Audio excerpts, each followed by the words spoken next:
జీవితాన్ని ప్రభు మనకు అనుగ్రహించాడు. అందును బట్టి మనమందరం కూడాను దేవుణ్ణి ఎంతగానో స్తుతించబద్దులం. అందరము కూడా లేచి నిలబడదాం. లేవ కలిగిన వాళ్ళందరూ కూడా లేచి నిలబడి కీర్తనల గ్రంథములో నుండి ఒక కీర్తన చదువుకుందాం. 136వ కీర్తన. మొదటి వచనం నేను, రెండవ వచనం మీరు అర్థం చేసుకుంటూ చదవాలి. ఎందుకంటే ఇందులో నుండి మన వాక్యం వస్తుంది. 136వ కీర్తన ఉత్తర ప్రత్యుత్తరాల ద్వారా మొదటి వచనం నేను, రెండవ వచనం మీరు అలా ధ్యానపూర్వకముగా చదువుకుందాం. యెహోవా దయాళుడు, ఆయనకు కృతజ్ఞతాస్తుతులు చెల్లించుడి, ఆయన కృప నిరంతరముండును. ప్రభువుల ప్రభువునకు కృతజ్ఞతాస్తుతులు చెల్లించుడి, ఆయన కృప నిరంతరముండును.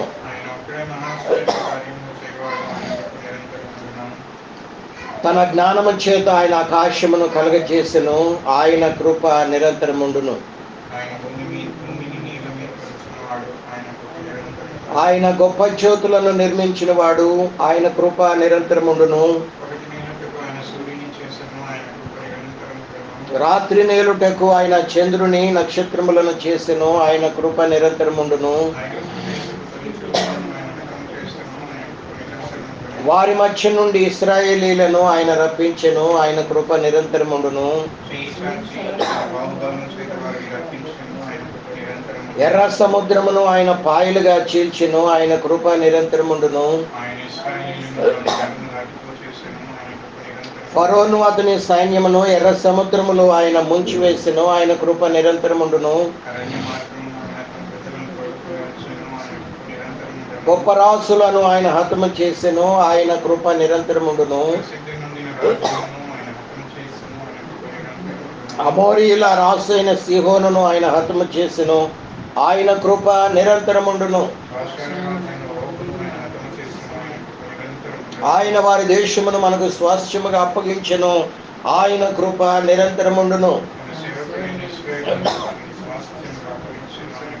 మనము దీనదశలో ఉన్నప్పుడు ఆయన మనలను జ్ఞాపకం చేసుకొనెను, ఆయన కృప నిరంతరముండును. సజీవులకును సమస్త జీవులకును ఆయన ఆహారం ఎత్తుచున్నాడు, ఆయన కృప నిరంతరముండును. చివరి వచనం అందరం కలిసి చదువుకుందాం. ఆకాశమందుండు దేవునికి కృతజ్ఞతాస్తుతులు చెల్లించుడి, ఆయన కృప నిరంతరముండును. కూర్చుందాం. దేవునికి మహిమ కలుగును గాక. మీ దగ్గర ఏ బైబిల్ ఉందమ్మా? ఏ బైబిల్ ఉంది మీ దగ్గర? తెలుగా? తెలుగు వచ్చా? తెలుగు రానప్పుడు ఇంగ్లీష్ బైబిల్ చూడు, ఓకేనా? Very good. ఇంగ్లీష్ బైబిల్ అందరితో కలిసి నువ్వు కూడా చదివితే బాగుండేది. దేవునికి మహిమ కలుగునుగాక. ఈ యొక్క కీర్తన గ్రంథంలో మొత్తం 26 వచనాలు ఉన్నాయి. మొదటి నుండి చివరి వరకు ఎందుకు మనము ధ్యానించాము అని మనము చూడగలిగినట్లయితే ఇక్కడ ప్రతి మాటకు కూడా స్తుతి చెల్లించబడుతూ ఉంది. ఇక్కడ ప్రతి మాట కూడా దేవునికి మహిమ చెల్లించబడుతూ ఉంది. ఇది ఎలాంటి స్తుతులు అంటే కృతజ్ఞతతో నిండి ఉంది. ఇశ్రాయేలీల హృదయాలు 6 లక్షల మంది కాల్బలం యొక్క హృదయాలు దేనితో నింపుకున్నారు? వారు అరణ్యంలో యాత్ర చేస్తూ ఉన్నటువంటి సందర్భంలో వీరందరూ కలిసి దేవుణ్ణి స్తుతిస్తూ ఉన్నట్లు, ఆరాధిస్తూ ఉన్నట్లు, ఘనపరుస్తూ ఉన్నట్లు, మహింపరుస్తూ ఉన్నట్లు, ఆయన నామాన్ని హెచ్చిస్తూ ఉన్నట్లు ఈ భాగంలో దేవుని బిడ్డలారా మనము చూస్తూ ఉన్నాం. దేవునికి మహిమ కలుగునుగాక.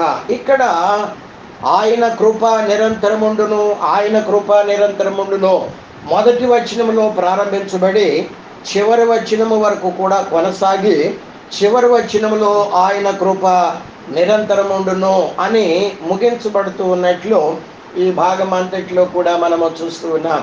ఇక్కడ మధ్యలో ఎక్కడ కూడా ఆయన కృప నిరంతరముండును అనే మాట మధ్యలో ఫుల్ స్టాప్ పెట్టి మరలా కొన్ని వచనాల తర్వాత వారు కొనసాగించినట్లు ఎక్కడా కూడా లేదు. డిఫరెంటెడ్ ప్రైజ్ అండ్ వార్షిప్ ఇక్కడ మనం కనబడుతూ ఉన్నాం.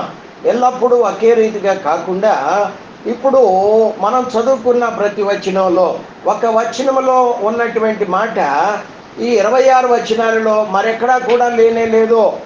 కాబట్టి వాళ్ళు ప్రతి వచనం వెనక దేవునిని స్తుతిస్తూ ఉన్నారు. వాళ్ళు స్తుతి అంటే వెల చెల్లిస్తున్నారు. వెల వెల వెల ఎందుకు చెల్లిస్తున్నారు? అక్కడ ప్రతి వచనంలో కూడా మనకు కనబడుతూ ఉంది. మొదటి వచనములో యెహోవా దయగలిగినటువంటి దేవుడు మా పట్ల ఎంతగానో దయను కనబరుస్తూ ఉన్నాడు. ఆయన దయ లేకపోతే మేము ఏనాడు భూలోకం నుండి దారం తెగిన గాలిపటం వల్లే కొట్టుకొని వెళ్ళి నశించి ఉండేవారము. ఆయన దయే మమ్మల్ని ఇంతవరకు కాపాడుతూ వచ్చింది. కాబట్టి మేమింకనూ సజీవుల భూమి మీద ఉండగలిగి ఉంటున్నాము అనే దానికి హృదయాన్ని నింపుకొని, హృదయం నిండా కూడా కృతజ్ఞతతో నింపుకొని వాళ్ళు దానికి వెల చెల్లించుటే అది స్తుతి, లేక ఆయన కృప నిరంతరం ఉండును అనే మాట మనము చూస్తూ ఉన్నాం. రెండవ వచనములో ఆయన ఏమై ఉన్నాడు? దేవతలకు దేవుడు, దేవుళ్ళకు దేవుళ్ళు అనబడే వారికి ఆయన దేవుడు. కాబట్టి ఆయనకు కృతజ్ఞతాస్తుతులు, ఆయనకు కృప నిరంతరము ఉంటుంది. ప్రభువునకు కృతజ్ఞతాస్తుతులు చెల్లించుదాం. ఆయన కృప, ఆయన మాత్రమే, ఆయన ఒక్కడే మా ఆశ్చర్య కార్యములు చేయువాడు. కాబట్టి ఇలా చెప్పుకుంటూ వస్తూ ప్రతి వచనములో కూడా ఇక్కడ వారు ఏం చేస్తూ ఉన్నారు? వెల చెల్లిస్తూ ఉన్నారు. వెల చెల్లిస్తూ ఉన్నట్లు ఇక్కడ మనము చూస్తూ ఉన్నాం. దేవునికి మహిమ కలుగునుగాక. 16వ వచనములో అరణ్య మార్గమున వీడు ప్రయాణము చేస్తూ పోతుంటే తన ప్రజలను తోడుకొని వస్తున్నాడు. ఆయన కృప నిరంతరముండును. చూసారా, వీళ్ళు ఏం చేస్తున్నారు? ఇక్కడ దేవుణ్ణి స్తుతిస్తూ ఉన్నారు. కానీ సంఘములో 2 రకాలైనటువంటి గుంపులు కూడా ఉన్నట్లు ఈ భాగంలో మనము చూస్తూ ఉంటూ ఉన్నాం. ఒక గుంపేమో దేవుడు చేస్తున్నటువంటి అద్భుతాలు, ఆకాశం నుండి మన్నా కురిపించటం కదండి. ఆ బండ వాళ్ళని వెంబడించిందంట.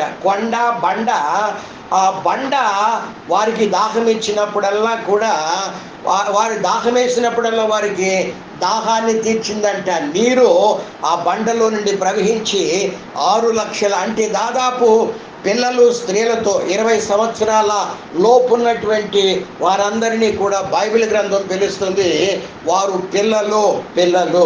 కాబట్టి ఆ పిల్లలు, పెద్దలు, ఆ స్త్రీలు దాదాపుగా 30 లక్షల మంది కాల్వలో వారు అరణ్యంలో దాహమేసినప్పుడు వారికి ఎప్పుడు దాహమేస్తే వారి దాహం తీర్చడానికి ఆ బండ వాళ్ళను వెంబడించింది అని పరిశుద్ధ లేఖన భాగంలో మనము చూస్తూ ఉన్నాం.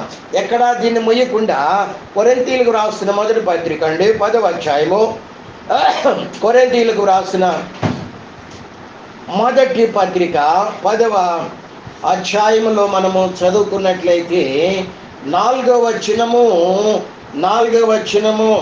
వచనములో అందరూ ఆత్మ సంబంధమైన ఒకే ఆహారాన్ని భుజించారు, అందరూ ఆత్మ సంబంధమైన ఒకే పానీయాన్ని పానం చేశారు. ఏలయనగా తమ్మును వెంబడించిన ఆత్మ సంబంధమైన బండలోనిది త్రాగారు. ఆ బండ, ఆమేన్, ఆ బండ 40 సంవత్సరాలు వారికి దాహం వేస్తూ ఉంటే వాళ్ళ ఆత్మీయ ప్రయాణం ఎన్ని సంవత్సరాలు కొనసాగింది? ఐగుప్తులో నుండి విడుదల పొందినప్పటి నుండి వాళ్ళు కనాను చేరేంత వరకు 40 సంవత్సరాల ప్రయాణం. ఈ 40 సంవత్సరాలలో వారికి దాహం వేసినప్పుడల్లా కూడా ఆ బండ వారి వెంట పోతూ వారిని వెంబడిస్తూ వాళ్ళ దాహం తీర్చినట్లుగా ఇటువంటి అద్భుతాలు కన్నీవిని ఎరగని రీతిలో 30 లక్షల మందికి కాల్బలానికి దాహం వేస్తే దాహం తీర్చడానికి బండను చీల్చి దేవుడు వారికి దాహాన్ని తీర్చాడు. ఆకలి వేస్తే ఆకాశము నుండి ఫ్రెష్ ఫుడ్, వాళ్ళకి ఫ్రిడ్జ్ ఫుడ్ కాకుండా ఫ్రెష్ తాజా ఆహారాన్ని ఎప్పటికప్పుడు, వారికి మాంసము కావాలంటే చక్కని మాంసాహారాన్ని దేవుడు వారికి అందించినట్లు మనము చూస్తూ ఉన్నాం. ఎన్ని రకాలైనటువంటి అద్భుతాలు చేస్తూ ఉంటే ఈ 136వ కీర్తన ఇందాక మనం చదువుకున్న రీతిగా 16వ వచనంలో అక్కడ దేవుని కార్యాలు వాళ్ళు చూస్తూ ఉండగా అరణ్యం అంతట్లోనూ వాళ్ళ హృదయం ఎలా ఉండలేదంటండి, స్తుతించకుండా మౌనంగా ఉండలేకపోయింది. ఒక గుంపు ప్రక్కన సణుగుతూ ఉంది. అన్ని సణుగుళ్ళే, వాళ్ళు ఏది చేసినా సణుగుళ్ళే. మాకు ఇదేనా, ఇంకా అది లేదా, ఇది లేదా, ఇది లేదా.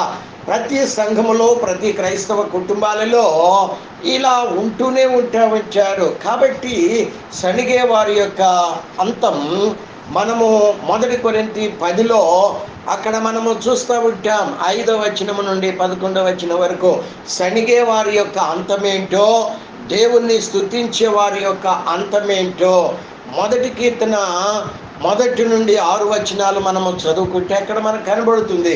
దుష్టుల అంతం నాశనం, ఆ నీతిమంతుల అంతం ఆమె నిత్యత్వం. దేవునికి మహిమ కలుగునుగాక. దైవ బిడ్డలారా, దేవుడు మన జీవితంలో ఎన్నెన్ని అద్భుతాలు చేస్తున్నాడు, ఎన్నెన్ని మహత్తరమైన కార్యాలు చేస్తున్నాడు. మనము ప్రతి విషయమందు దేవునికి కృతజ్ఞత కలిగి స్తుతిస్తున్నామా? 136వ కీర్తన అంతా కూడా ఇప్పుడు మనము ధ్యానించుకున్నాం. అందులో 26 వచనాలు ఉన్నాయి. ప్రతి దానికి ఆయన కృప నిరంతరముండును అని దేవుణ్ణి వారు ఘనపరచటం మనము కళ్ళారా చూస్తున్నాము. అటువంటి దేవుని ఘనపరిచే ఇశ్రాయేలు గుంపులో కానీ ఈనాడు ప్రపంచమంతటిలో కోట్ల మంది, అనేక మంది నిజముగా దేవుణ్ణి ఆరాధిస్తూ ఉన్నారు. నిజముగా ప్రభునామానికి కృతజ్ఞత కలిగి స్తుతులు చెల్లిస్తూ ఉంటూ ఉన్నారు. మనమును అట్టి గుంపులో ఉంటున్నామా లేదా మనల్ని మనము ప్రశ్న వేసుకోవాలి. సణిగే గుంపు దేవుని యొద్ద నుండి ఎన్నడూ కూడా ఎటువంటి ఆశీర్వాదం పొందుకోలేరు కదండి. నిశ్చయముగా ఇచ్చిన వాటికి థ్యాంక్స్ చెప్తూ ఉంటే, ప్రభువా ఇదిగో ఈరోజు నన్ను సజీవ లెక్కలు ఉంచావు, ప్రభువా నా భార్య బిడ్డల్ని, నా భర్త పిల్లల్ని, ఇదిగో నాయన మా తల్లిదండ్రుల్ని, ప్రభువా నీవు మమ్మల్ని అందరినీ సజీవ లెక్కలు ఉంచావు. కేవలం నీ మూలంగా, నీ ద్వారా, నీ వలననే మేము ఈరోజు బ్రతికి ఉన్నాము నాయన. అవును, మరణము తప్పించుటే ప్రభువు యెహోవా వశమని. ప్రభువా, కాబట్టి ఈ దినాన్ని మీరు మాకు వరంగా ఇచ్చినందుకు నీకు వందనాలయ్యా. భూలోకమంతా కూడా ఎక్కడ చూసినా, ప్రతి హాస్పిటల్లో ఎక్కడ అరిపాదం పెట్టడానికి చోటు లేదో, రోగులతో, రోగాలతో నిండి ఉంటూ ఉన్నాయి ప్రభువా. కానీ మా కుటుంబంలో, మా సంఘంలో దేవా ఎటువంటి రుగ్మత లేకుండా దేవుడా మాకింత కృపను మీరు అనుగ్రహిస్తున్నారు. మీ కనుదృష్టి మాపై ఉంచుతున్నారయ్యా. మమ్మలను గూర్చి జాగ్రత్తలు తీసుకుంటున్నారు. కంటి పాప వలె, కనుగుడ్డు వలె మమ్మల్ని కాపాడుతున్నందుకే నీకు వందనాలు, స్తోత్రమయ్యా అని మనము ప్రతిదానికి 136వ కీర్తనలో చెల్లించినట్లు మనమును చెల్లించగలుగుతున్నామా?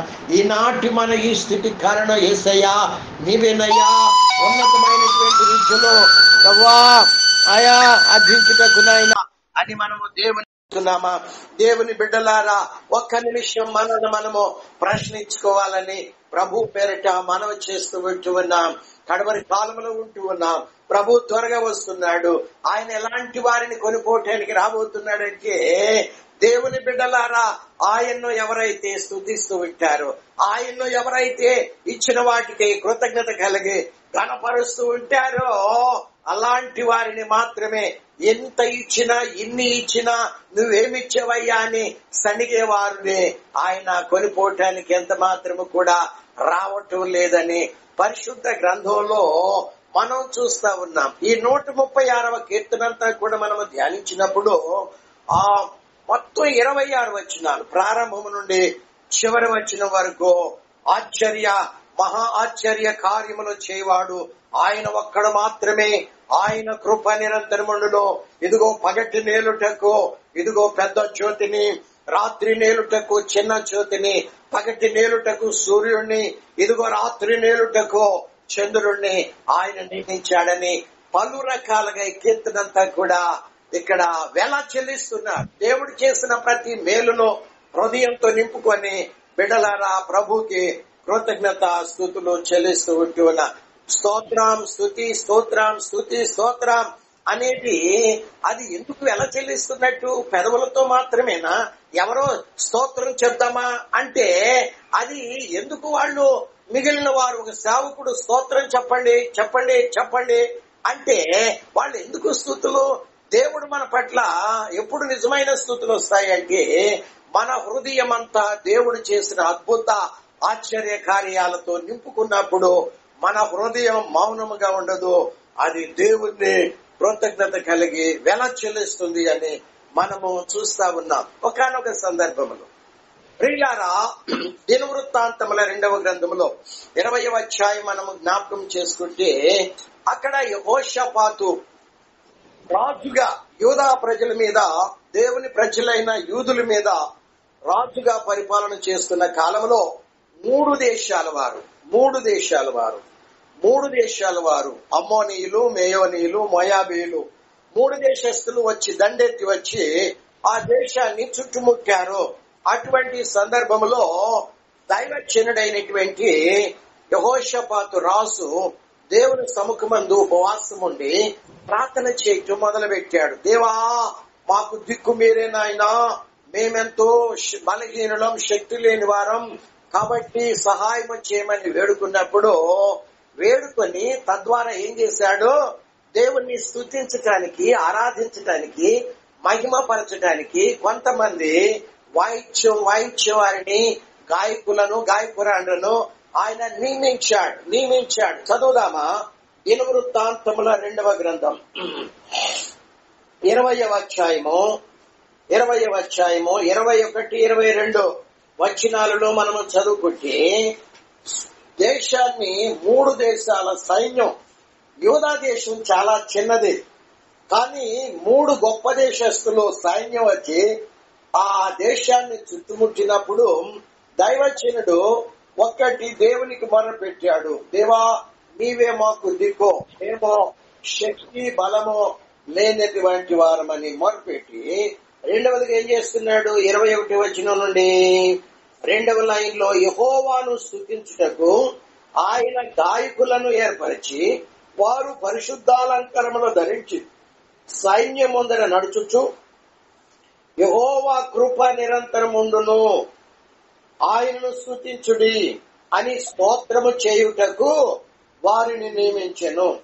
22వ వచనములో వారు పాడుటకును స్తుతించుటకును మొదలు పెట్టగా దేవుడు తన కార్యం తన ప్రజల పట్ల జరిగించటం ప్రారంభించాడు. ఏంటది?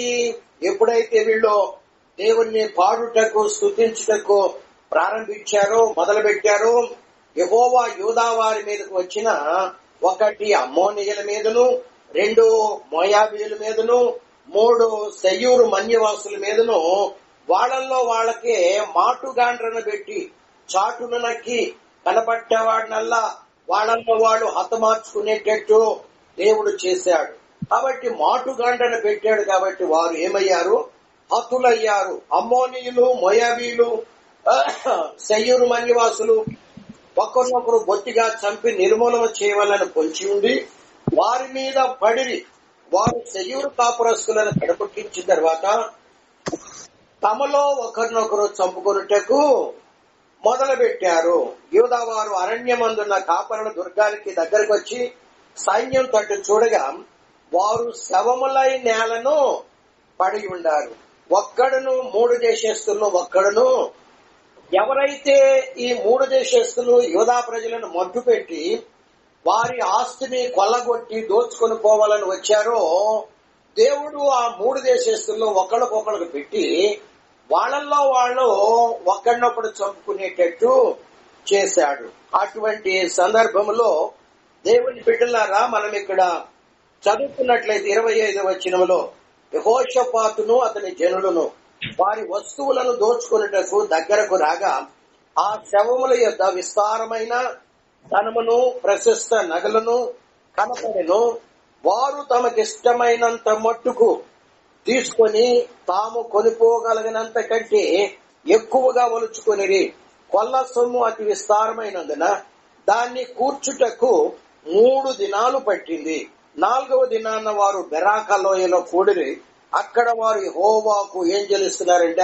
కృతజ్ఞతాస్తుతులు చెల్లించినందున నేటి వరకు ఆ చోటికి ఫెరాక లోయ అని పేరు. ఇలాగుని యెహోవా వారి శత్రువుల మీద వారికి జయం అనుగ్రహించి వారిని సంతోషపరిచిన కనుక యెరూషలేమునకు ఉత్సవముతో మరలి రావాలని వారు పూనుకొని 28వ వచనం 2వ లైన్ లో స్వరమండలములను సితారాలను వాయించుచు బోరలు ఊదుచు వచ్చిరి.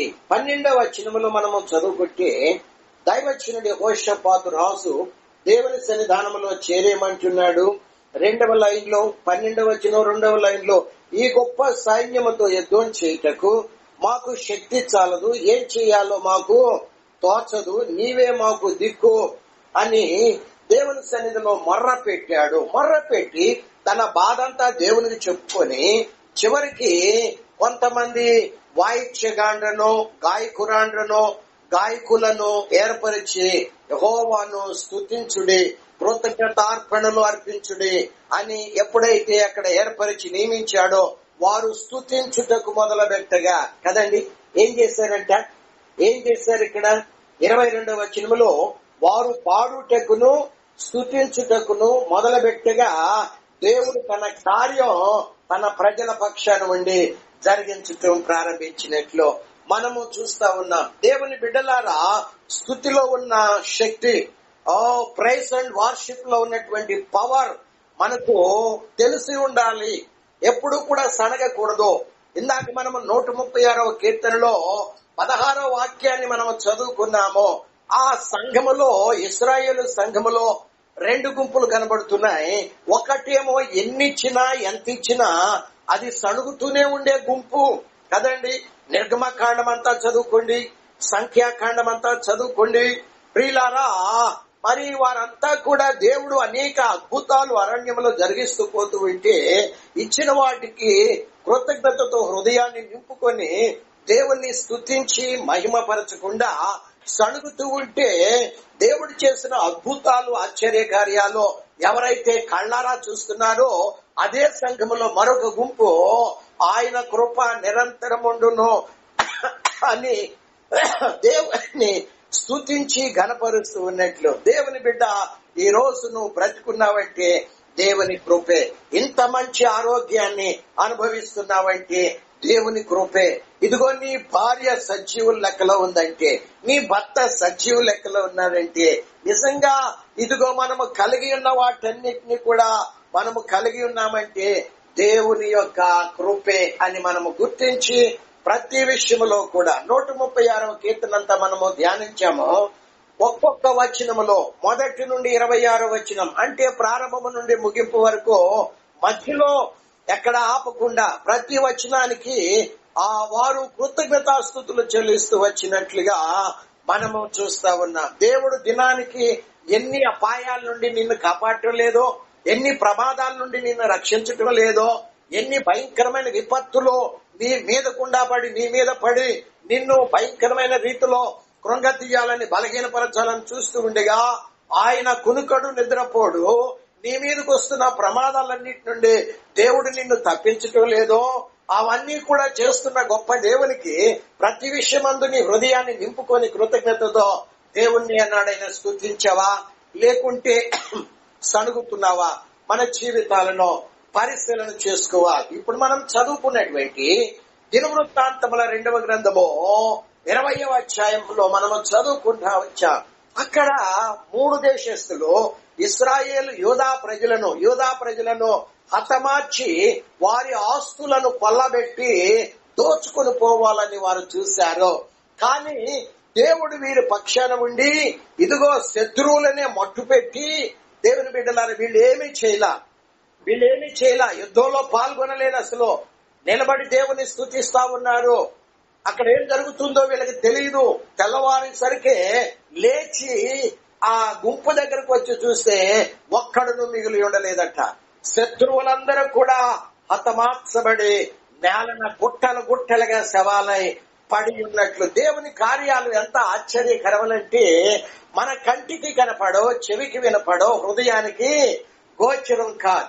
ఇటువంటి సూపర్ నేచర్ మిరాకిల్స్ అనేవి, అద్భుతాల వెంట అద్భుతాలు మీ జీవితంలో ఇంకనూ రాబోయే దినాలలో జరిగించాలి అంటే స్తుతి ఒక్కటి మాత్రమే దేవుణ్ణి సంతోష పెట్టగలిగేది, దేవుణ్ణి ఘనపరచగలిగేది, దేవుడు నీ యందు ఆనందింప చేసేది స్తుతి మాత్రమే. కృతజ్ఞత, దేవా నిన్ను స్తుతిస్తున్నానయ్యా అని మనము ఎందుకు ఈ రోజున ప్రతిదానికి వెల చెల్లించాలి? ఊరికినే స్తుతి స్తోత్రం, స్తుతి స్తోత్రం, స్తోత్రం స్తోత్రం స్తోత్రం స్తోత్రం, వందనాలు వందనాలు వందనాలు అంటే ఎందుకు నువ్వు చెల్లిస్తున్నావు? ఎవరి కోసం చెల్లిస్తున్నావు? దానికి విలువ లేనిది. అన్ని సున్నాలే, గుడ్డు సున్నాలే. కాబట్టి నువ్వు ప్రతి విషయమందు ఆ మాట చెప్పి ప్రభునామాన్ని మనసారా కొనియాడితే అది దేవునికి ఇంపైన సువాసనగా ఉంటుంది. ఏ విశ్వాసం అయినా కానీ దేవుని యొద్దకి రావాలనుకుంటున్నటువంటి సందర్భంలో బలి ద్వారా మాత్రమే రావాలి. బలులు లేకుండా దేవుడు విశ్వాసుని ఎంత మాత్రము కూడా అంగీకరించడు అని మనము చదువుకున్నాం. కయ్యూను గత వారములో మనము ధ్యానించాం.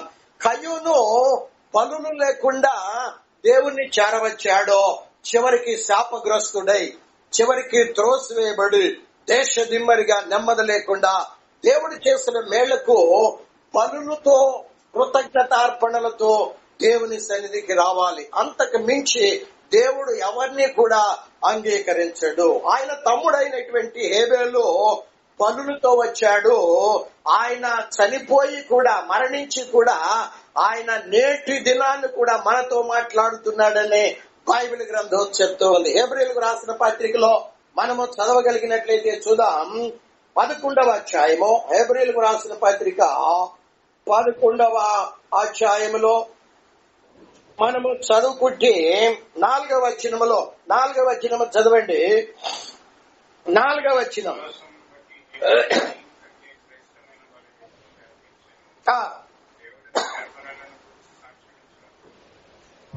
అతడు ఆ విశ్వాసమును బట్టి నీతిమంతుడని సాక్ష్యము పొందెను.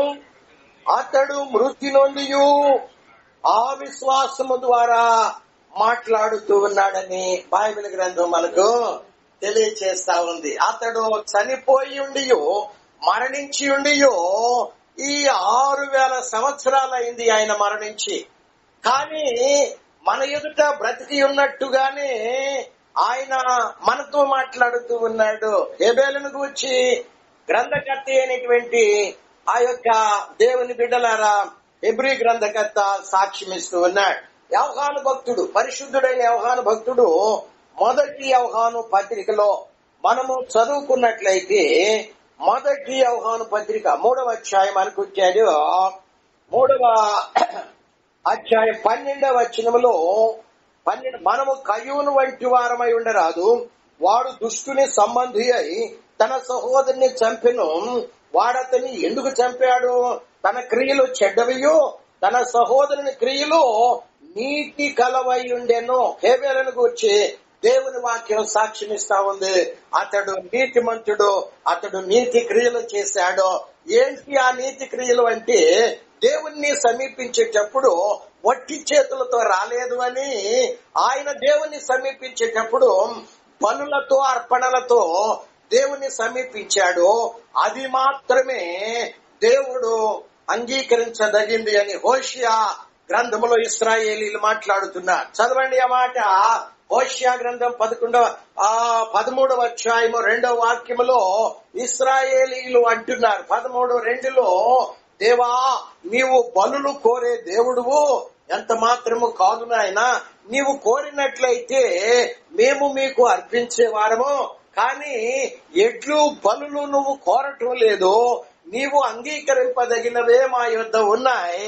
ఆ పెదవులు అంటే పెదవులు అంటే ఏంటి?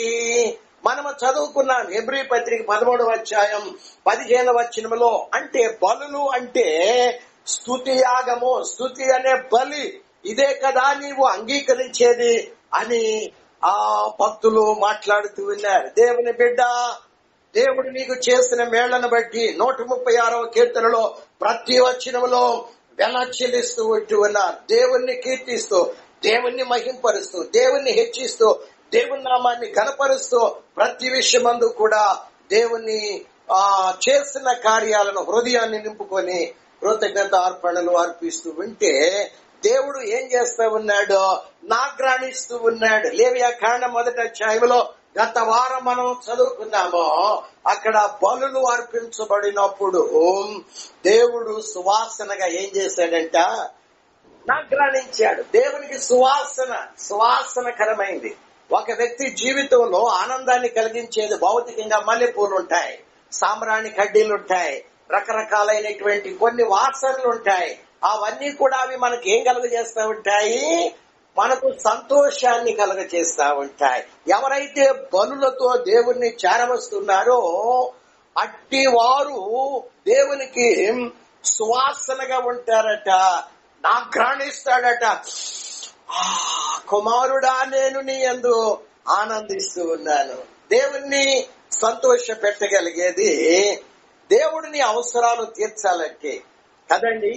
నీ కష్టాలలో దేవుడు తోడుగా ఉండాలంటే, దేవుడు అన్ని రంగాల్లో నిన్ను అభివృద్ధి చెందించాలంటే ఇచ్చిన వాటికి ఎన్నడూ సణగొద్దు, దేవుణ్ణి స్తుతించటం ప్రారంభించు. అదే కదా యెహోషాపాతు యోధా ప్రజలందరూ దేవుని స్తుతించుట మొదలు పెట్టగా శత్రువులందరినీ మట్టు పెట్టాడు.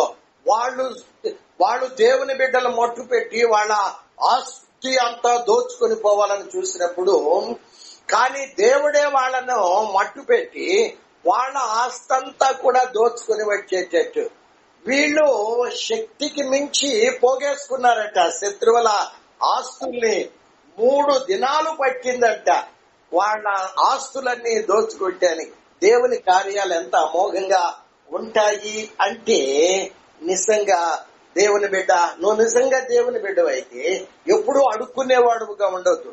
దేవుని స్తుతించు. ఇచ్చిన వాటికి నీ అక్రతలన్నీ లోటులన్నీ తీర్చబడాలంటే ఒక్కటే మార్గం, ఇంతకంటే మించిన వేరే there is no other way, వేరే మార్గం అంటూ లేదు. నువ్వు అడుక్కుంటా ఉంటే ఆయన ఇచ్చిన వాటికి కృతజ్ఞతలు ఇవ్వకుండా చెల్లించకుండా ఇంకా అడుక్కుంటున్నారని ఆయన ఏం చేస్తాడు, వాపోతూ ఉంటాడు. సామెతల గ్రంథం 30వ అధ్యాయంలో 15వ వచనంలో జలగకు 2 కూతుళ్ళు ఉండారంట. జలగకు 2 కూతుళ్ళు ఉండారు. పెద్ద కుమార్తె పేరేంటి, ఇమ్ము. రెండవ కుమార్తె పేరేంటి, ఇమ్ము.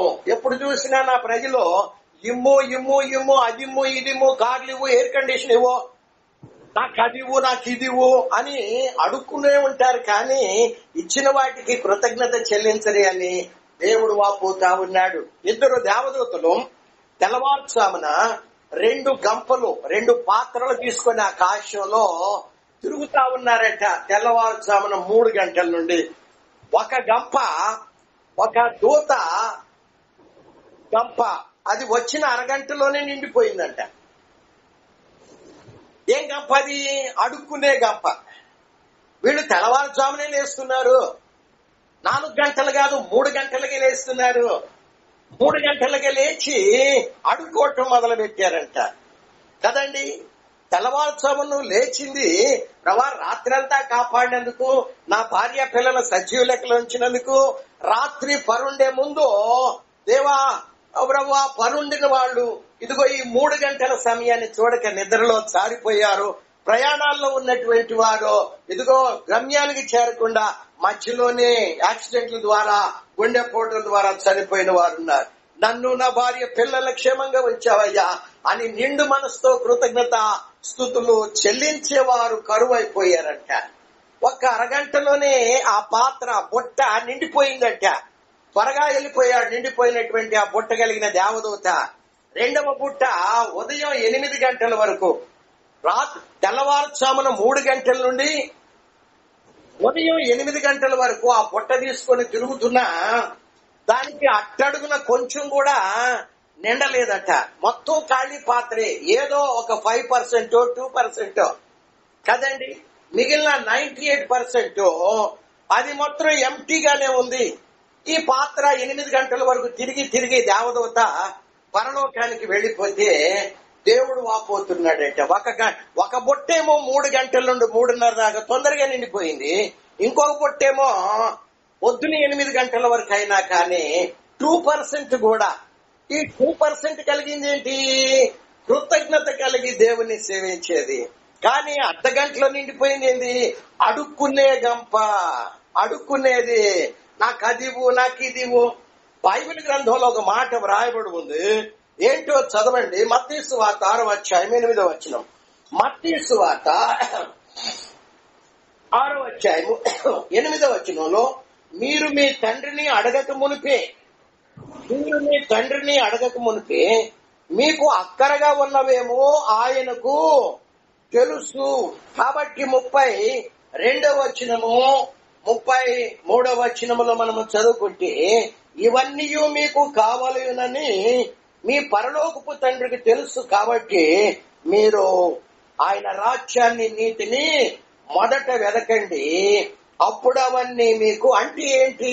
ఇచ్చిన వాటికి కృతజ్ఞత కలిగి స్తుతులు చెల్లించండి, పరిశుద్ధంగా, నీతిగా, యథార్థంగా జీవించండి, సత్యములో నిలకడగా ఉండండి, దేవునితో మీ హృదయాలు అతకబడి దేవుని ఫెలోషిప్ లో ఎల్లప్పుడూ కూడా ఉండండి, అప్పుడు అవన్నీ కూడా మీకు అనుగ్రహించును. లూకాసు వార్త 12వ అధ్యాయము 30వ వచనం. లూకాసు వార్త 12వ అధ్యాయము 30వ వచనములో మనము చదువుకుంటే, అడుక్కునేది ఎవరంట? ఈ లోకపు జనులు, దేవుణ్ణి ఎరగని వారు, భక్తిహీనులు, లోకస్తులు, వారు వీటన్నిటిని వెతుకుదురు. ఇవన్నీ మీకు కావలసి ఉన్నవని పరలోకపు తండ్రికి తెలుసు, కాబట్టి మీరైతే ఆయన రాజ్యాన్ని, దాంతో కూడా మీ రాజ్యాన్ని వెతికితే పరలోక రాజ్యము మహిమతో పాటు ఇవన్నీ కూడా మీకు అనుగ్రహించబడును అని దేవుని వాక్యం మనకు తేటగా తెలియచేస్తా ఉన్నట్లు మనము చదువుకుంటా ఉన్నాం. దేవునికి మహిమ కలుగును గాక. దేవుని చిన్నాంగమా, మనము ఎలాంటి గుంపులో ఉంటున్నాం? అడుక్కునే గుంపులో ఉంటున్నామా?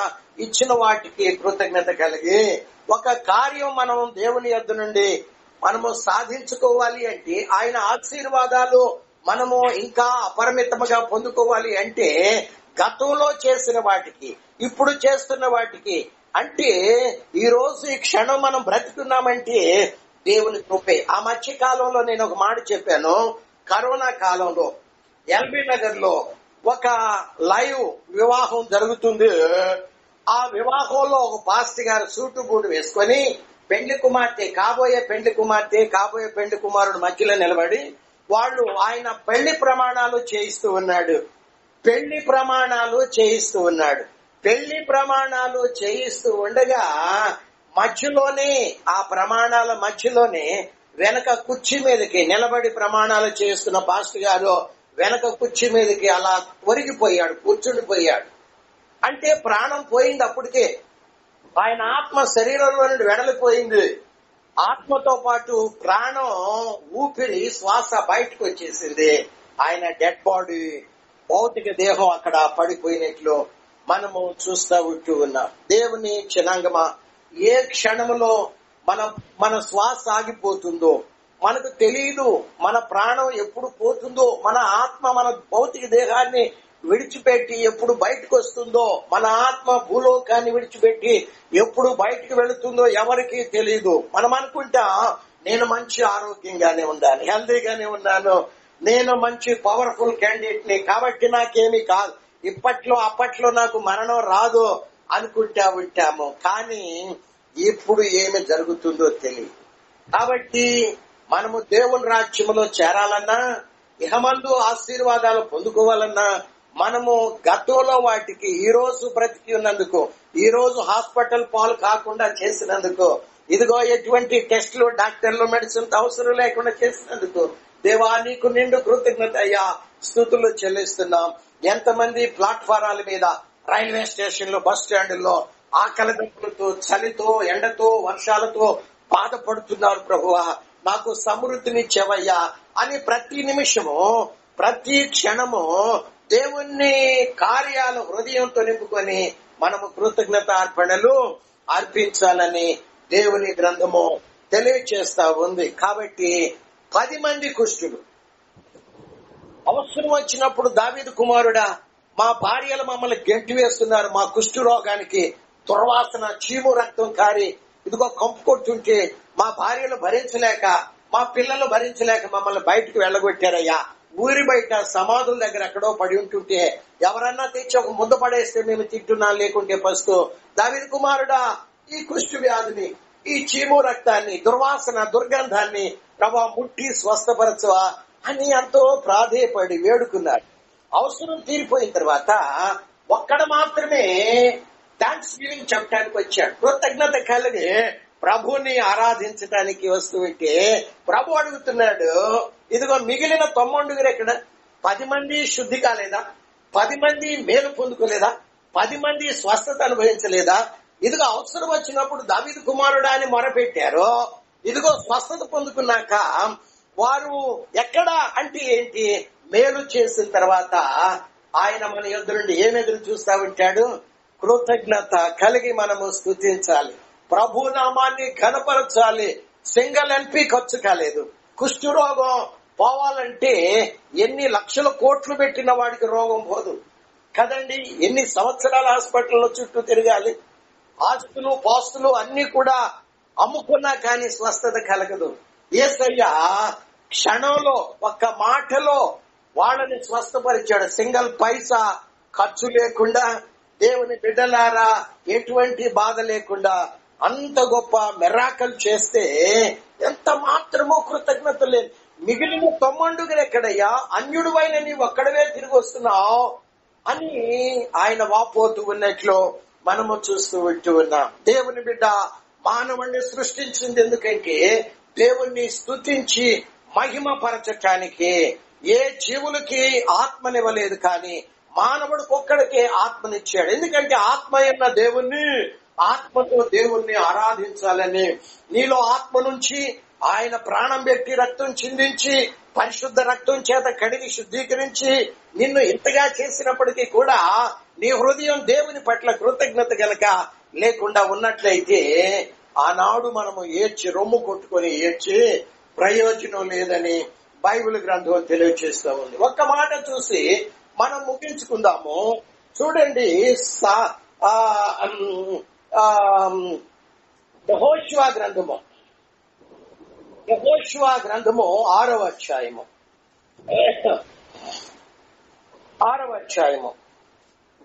కదండి.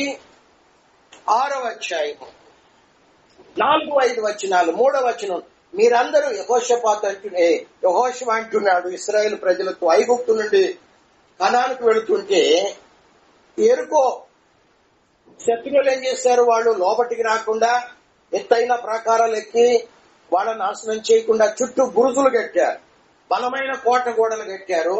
వాటిని ఏం చేశారు? మొదటి వచనం 2వ లైన్లో, ఎవడును వెలుపలికి పోకుండా లోపలికి రాకుండా ఎరుకో పట్టణం ద్వారం గట్టిగా మూసివేశారు. ఇక్కడ దైవజనుడు అంటున్నాడు, మీరందరూ సిద్ధపడి పట్టణాన్ని ఆవరించి ఒక్క మారు దాని చుట్టూ తిరగండి, పట్టణం చుట్టూ. అలాగూ 6 దినాలు చెయ్యండి. 7 యాజకులు పొట్టేళ్ల కొమ్ము బోరలను పట్టుకుని ముందుగా నడవాలి. 7వ దినమున మీరు 7 మారులు పట్టణం చుట్టూ, 6 దినాలేమో రోజుకు ఒక్కసారి పట్టణం చుట్టూ తిరగాలి. ఎప్పుడు మీ ముందు యాజకులు బోరలు ఊదుతూ ఉండగా 7వ రోజున ఏం చేయాలి? 7 మారులు పట్టణం చుట్టూ తిరుగుచుండగా యాజకులు బోరను ఊదాలి. మానక మధ్యలో ఆపివేయక కంటిన్యూషన్ గా మానక కొమ్ములతో వారు ధ్వని చేస్తుండగా మీరు బోరల ధ్వని విన్నప్పుడు జనులందరూ ఆర్భాటముగా కేకలు వేయాలి. కేకలు దేనికి సూచన? స్తుతులకు, అర్పణలకు. కాబట్టి మీరు అలా కేకలు వేస్తూ ఉండగా అప్పుడు ఆ పట్టణ ప్రాకారము కూలుతుంది అన్నప్పుడు 20వ వచనం, ఆ యాజకులు బోరలు ఊదగా ప్రజలు కేకలు వేసిరి. ఆ బోరల ధ్వని విన్నప్పుడు ప్రజలు ఆర్భాటముగా కేకలు వేయగా ప్రాకారము కూలెను. బలమైన కట్టడం, ఎత్తైన ప్రాకారాలు. దేని ద్వారా? శుద్ధి గాని అణుశక్తి గాని దేన్ని ఉపయోగించలేదు. ఏది ఉపయోగించకుండానే కేవలం వాళ్ళు స్తుతులు మాత్రమే చెల్లించినప్పుడు శత్రువు కట్టిన బురుజులు, కోట గోడలు, బలమైన ప్రాకారాలు అన్ని కూడా కూలి నేలమట్టమైనట్లు, దాన్ని దాటి వెళ్ళినట్లు మనము చూస్తా ఉన్నాం. తలలు వంచండి. దేవుని సన్నిధానములోనికి కూడి వచ్చినటువంటి దైవ బిడ్డ, నీ స్థితి ఎలా ఉంది? ఒకప్పుడు మనం మురికిలో ఉంటున్నాం, పాప బంధకాల్లో బంధించబడి ఉన్నాం. సాతాను మనల్ని బురుసులు కట్టి వాడు బంధించి వేశాడు. వాడికి మనము దాసులంగా ఉన్నాం. అట్టి వాటి నుండి యేసయ్య రక్తం మనల్ని కట్ల నుండి విడిపించి స్వతంత్రులుగా చేసింది ఎందుకో తెలుసా? ఆత్మయున్న దేవునికి మనము ఆత్మ ద్వారా దేవుణ్ణి స్తుతించాలని, దేవుడు చేసిన ఈ మానవ జన్మకు శ్రేష్టమైన జన్మనిచ్చాడు. జీవులన్నిట్లో కుక్క, పిల్లి, నక్క, ఎలుక, ఏనుగ, తొండం, సింహం, మంటి లోపల దాగి ఉండే పేడ పురుగులు, రకరకాలైనటువంటి వాటిగా దేవుడు మనల్ని చేయలేదు. ఇదిగో ఒక శ్రేష్టమైన జీవిగా మానవ జన్మనిచ్చాడు, సంపూర్ణ అవయవ నిర్మాణం ఇచ్చాడు, అన్నిటినీ అందరినీ మనకి ఇచ్చాడు. ఏది కూడా కొదువు లేకుండా చేశాడు. ప్రతిరోజు దినానికి ఎన్నో మేలులు చేస్తున్నాడు. వాటన్నిటితో మన హృదయాన్ని నింపుకొని ప్రభునామాన్ని స్తుతిస్తున్నామా? ఇంకా మన జీవితంలో ఎక్కడైనా లోటుంటే అవి తీర్చబడాలంటే, సాతాను కట్లు కూలిపోవాలి, విరగొట్టబడాలంటే నిత్యముగా స్తుతి ఒక్కటే. యెహోషాపాతు, ఇశ్రాయేలు, యూదా ప్రజలందరూ దేవుణ్ణి స్తుతించటం మొదలు పెట్టగా శత్రువులలో దేవుడు కార్యం జరిగించటం ప్రారంభించాడు. వీళ్ళ సొమ్ము దోచుకొనబడలేదు కదా. శత్రువుల సొమ్మే 3 దినాలు మొయ్యలేనంతగా, దాచుకోలేనంతగా వాళ్ళు మోసుకొని వచ్చినట్లు దేవుని కార్యాలు ఎంత అద్భుతంగా ఉంటాయో కదా. అందుకే 136వ కీర్తనలో భక్తులు, ఇశ్రాయేలు ప్రజలందరూ కూడా అరణ్యములో దేవుడు ఆకాశము నుండి మన్నాను రప్పించాడు, ఇదిగో బండ నుండి నీళ్లు రప్పించాడు, మాంసము కావాలంటే ఇచ్చాడు, ఇదిగో నిశ్చయముగా దేవుడు మా చెప్పులు అరగకుండా చేశాడు. మేము 40 సంవత్సరాలు నడుస్తూ వస్తుంటే ఇదిగో కాలినడకన మా కాళ్లకు వాపు రాకుండా చేశాడు. పగటి నేలటానికి సూర్యుడిని, రాత్రి నేలటానికి చంద్రుడిని, ఆశ్చర్య కార్యములు చేయవాడు ఆయనొక్కడు మాత్రమే అని ఆయన కార్యాలు మహిమనంతా హృదయాన్ని నింపుకొని కృతజ్ఞత అర్పణలు చెల్లిస్తూ ఉంటే దేవుడు వారి ఎంతగానో సంతోషిస్తూ ఉన్నట్లు మనము చూస్తూ ఉన్నాం. మనకేం కావాలో మనం అడుక్కోనక్కర్లేదండి. దేవునికి ఇవన్నీ కూడా ఎరుకేనట. కాబట్టి మనం నీతి రాజ్యాన్ని, అంటే దేవుణ్ణి స్తుతిస్తూ గనక మన జీవితాన్ని వెళ్ళబుచ్చినట్లయితే మనకు పరలోక రాజ్యం ఇస్తాడు. దానితో పాటు ఇహమందు ప్రతి లోటును తీరుస్తూ ఉంటాడు. అలా కాకుండా ఎన్నిచ్చినా కానీ మనం ఇంకా ఏమిచ్చావయ్యా అని అడుగుతూ ఆయన నామాన్ని గనక మనము కించపరుస్తూ ఉంటే దేవుడు నిశ్చయముగా మన యందు బాధపడతాడు. మన యందు ఆయన బాధపడినట్లయితే మనకు ఎటువంటి లోటు తీర్చబడదు కదా. మనకు శ్రమలు ఎక్కువైపోతాయి, బాధలు ఎక్కువైపోతాయి, రోగాలు ఎక్కువైపోతాయి, సమస్యలు ఎక్కువైపోతాయి. ఆనాడు రొమ్ము పుట్టుకొని దేవుణ్ణి దూషించినట్లయితే ఎంత మాత్రం ప్రయోజనకరం కాదు. కాబట్టి ఈ ఉదయకాల సమయం మనల్ని మనం ప్రభువుకి సమర్పించుకొని, ప్రభువా ఇంతకాలం మిమ్మల్ని దూషిస్తూ వచ్చాను, సడుగుతూ వచ్చాను, ప్రభువా ఇన్నిచ్చినా కానీ ఏమిచ్చావయ్యా అని నిన్ను ప్రభు అవమానపరుస్తూ వచ్చాను, నన్ను క్షమించయ్యా. నీ సేవకుని ద్వారా నాతో అనేకమైన విషయాలు మాట్లాడుతూ ఉన్నారు. కాబట్టి ఈ క్షణం నుండి నేను నీతో నిబంధన చేస్తున్నా, ఒడంబడికి చేస్తున్నా, తీర్మానము చేసుకుంటున్నాను ప్రభువా. ఈ క్షణము నుండి పరిస్థితులు ఎటువంటివైనా నేను ఇచ్చిన వాటికి, నేను కలిగిన వాటికి దేవా నిండు మనస్సుతో నిన్ను సమీపిస్తానయ్యా. 2 చేతులతో కృతజ్ఞత అర్పణములు పట్టుకొని, వట్టి చేతులతో కాకుండా ఇదిగో 2 చేతులతో నేను కృతజ్ఞత అర్పణలు పట్టుకొని మిమ్మల్ని చేరవస్తాను. నీవు అంగీకరింపదగింది ఇవి మాత్రమే కదా ప్రభువా, ఇట్టి బలులతో నేను నిన్ను చేరవస్తానయ్యా అని తీర్మానము చేసుకుందామా? తీర్మానము చేద్దామా? ప్రేమ పూర్ణుడు అయిన మా పరలోక నిత్య నివాసువైనటువంటి యేసు రక్షక హామీ ఘననామానికి స్తోత్రాలు చెల్లిస్తూ ఉన్నాం. ప్రార్థించి ప్రారంభించినటువంటి ఈ యొక్క ఆరాధనలో ఇంతవరకు మీ సన్నిధి మాకు తోడుగా ఉంచారు. మానవుడిని సృష్టించిందే మిమ్మల్ని ఆరాధించడానికి. అపవాది ద్వారా మోసపోయి పాపపు హృదయాలతో నిండి ఉంటే వారిని ప్రభువా మిమ్మల్ని ఆరాధించలేరు కాబట్టి, పరలోకం చేరలేరు కాబట్టి, మనుషులను ప్రభువా ఆ పాపపు మురికి నుండి విడిపించడానికి భూలోకానికి వచ్చి నీ పరిశుద్ధ రక్తం చేత కడిగింది. ఎందుకంటే కృతజ్ఞతతో మిమ్మల్ని స్తుతించి మహింపరచాలని. అవును ప్రభువా, ఎంత చేసినా ఇచ్చిన వాటికి సణుగుతూ మిమ్మల్ని స్తుతించకుండా, కృతజ్ఞత కలిగి అర్పించకుండా మేము ఇంకా అలానే ఉంటే మా జీవితం రాబోయే దినాల్లో బహు దుర్భరంగా మారిపోతుంది. దేవుని సింహాసనాన్ని కదిలించగలిగే పవర్ ప్రైజ్ అండ్ వార్షిప్ లో మాత్రమే ఉంటుంది, స్తుతులలో మాత్రమే ఉంటుంది. కాబట్టి నాయన ప్రతి విషయమందో మా హృదయాన్ని కృతజ్ఞతతో నింపుకొని నిరంతరం మిమ్మల్ని సేవించి కనపరిచే కృపనిమ్మని వేడుకుంటూ ఉన్నాం ప్రభువా. కూడి వచ్చిన ప్రతి ఒక్కరిని దర్శించండి, దీవించండి, బలపరచండి ప్రభువా. ఇచ్చినటువంటి విద్యలను బట్టి, ఉద్యోగాలను బట్టి, ప్రయాణాలను బట్టి, వ్యాపారాలను బట్టి, కుటుంబాలను బట్టి ప్రభువా, ఆయా ఆరోగ్యాన్ని బట్టి ప్రభువా, ఆర్థిక సమస్యలను బట్టి మీకు వందనాలు, స్తోత్రాలు. ప్రతి ఒక్కరి లోటు తీర్చండి. ఈ ప్రాంతంలో నశించిపోతున్న అనేక మంది ప్రజలు ఉన్నారు, దర్శించండి. యేసునందు విశ్వాసం ఉంచి రక్షణలో కొనసాగటానికి వారు కూడా పరలోక మహిమలో ప్రవేశించినట్లు ఈ ప్రాంతాన్ని మీరు దర్శించవలసిందిగా ప్రార్థన చేస్తున్నాం. ప్రపంచమంతటా ఎక్కడెక్కడైతే 420 కోట్ల మంది ప్రభా దేవుణ్ణి ఆరాధిస్తూ ఉండగా ప్రభా ఇంకా 330 కోట్ల మంది ప్రజలు దేవుణ్ణి ఎరగని వారిగా ఉంటున్నారు. అట్టి వారిని కూడా దర్శించండి. సార్వత్రిక సంఘాన్ని ప్రభా వధువుగా, పెళ్లి కుమార్తెగా సిద్ధపరచండి. ప్రతి దైవ సేవకుడిని, వారి కుటుంబాన్ని, వారి ఆరోగ్యాన్ని, వారి సేవా పరిచర్యలను దీవించమని ప్రార్థన చేస్తున్నాం. భారతదేశం నశించిపోతుంది. కోట్ల మంది, 120 కోట్ల మందికి పైగా యేసుని ఎరగని వారిగా ఉంటున్నారు. అట్టి వారికి నీ రాజ్య సువార్త ప్రకటించడానికి, యేసు ప్రేమను కనబరచడానికి ప్రభా నిజమైన దైవ సేవకులను కోట్ల మందిలోనే లేవనెత్తి మా దేశమంతా చెదరగొట్టవలసిందిగా ప్రార్థన చేస్తున్న. యేసయ్య మా కోసం ప్రాణం పెట్టాడు. మేమును ఈ సువార్త ప్రకటించడానికి ప్రాణం పెట్టినంతగా మేము దీన్ని చేయాలన్న దృక్పథం, వాంఛ కలిగినటువంటి నిజమైన దైవ సేవకులలో మా దేశమంతటా లేవనెత్తవలసిందిగా ప్రార్థన చేస్తున్నాం. ఈ వారం అంతట్లో నాయన కూడి వచ్చిన ప్రతి ఒక్కరిని మీ కృపాస్తాలకు అప్పగించుకోండి.